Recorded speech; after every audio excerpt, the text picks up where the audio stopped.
ప్రశ్న సమాధానం కాదు, ఇక్కడ ఆన్సర్ చెప్పాలి.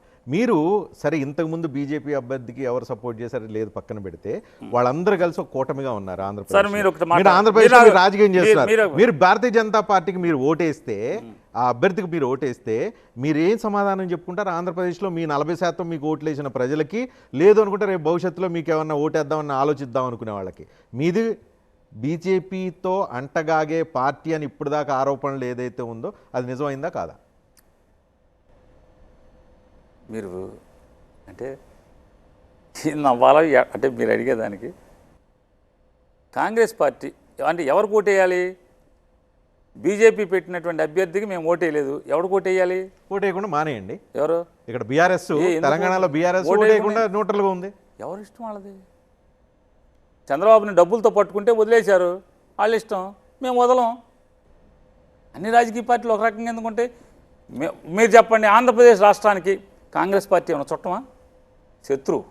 ఈ రాష్ట్రాన్ని అడ్డంగా నరికి రాజధాని లేని రాష్ట్రంగా, కనీసం రాజధాని కేటాయిస్తే డబ్బులు ఇవ్వకుండా, కనీసం 7 గ్రామాలు మాకు ఇవ్వకుండా, 7 గ్రామాలు ఏదైతే నీళ్ల కోసం నీళ్ళు మాకు ఇవ్వకుండా, నీళ్లు కేటాయింపులు సరాసరి నీళ్లు కేటాయింపులు ఈ రోజుకి కూడా తన్నుకు చచ్చే పరిస్థితిలో ఉంది. మా రాష్ట్రానికి మాకేది కేటాయించకుండా, మమ్మల్ని ఒక సంపూర్ణమైన బలవంతులుగా చేయకుండా, బడ్జెట్ లోటు అనేది మాకు ఇవ్వకుండా, 16,000 కోట్లు 18,000 కోట్లు చెప్తున్నారు కదా పెద్దలు, ఆ డబ్బులు ఇవ్వకుండా, మాకు ఒక పోర్టు కట్టాలి, ఒక స్టీల్ ఫ్యాక్టరీ కట్టాలని చెప్పని కాగితాల మీద రాసి దానికి ఏది డబ్బులు కేటాయించకుండా, మైన్లు కేటాయించకుండా, విశాఖపట్నం స్టీల్ ప్లాంట్కి మైన్ అనేది కేటాయించకుండా మమ్మల్ని మొక్కలు చేసిన రాజకీయ పార్టీ కాంగ్రెస్ పార్టీ. కాంగ్రెస్ గురించి మీరు చెప్పారు కదా, బీజేపీ గురించి నేను చెప్తాను. ఇద్దరు శత్రులే కాదు. బీజేపీ ప్రత్యేక హోదా ఇవ్వకుండా ఇచ్చిన హామీని తొంగలో దొక్కి మీకు స్టీల్ ప్లాంట్ ప్రైవేటైజేషన్ చేసి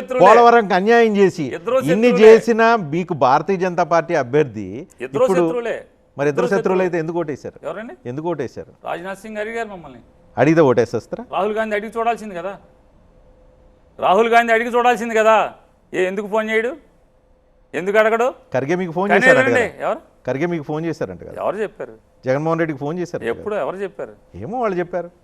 మీరు కన్వీనియంట్గా మాకు ఫోన్ చేయలేట్లేదని చెప్తున్నారేమో. ఏమండి, సాక్షాత్తు కృష్ణ భగవానుడు నిద్రలేంగానే ఎవరు కనపడితే వాళ్ళకి నేను యుద్ధం నీతో ఉంటానని చెప్పాడు. సో రాహుల్ గాంధీ మోదీలో మీకు మోదీ దగ్గర అంటారు వీళ్ళిద్దరిలో. ఏమంటే పెద్ద శత్రువా చిన్న శత్రువా అంటే రెండు, దాన్ని బట్టి పెద్ద శత్రువే, చిన్న శత్రువే. కానీ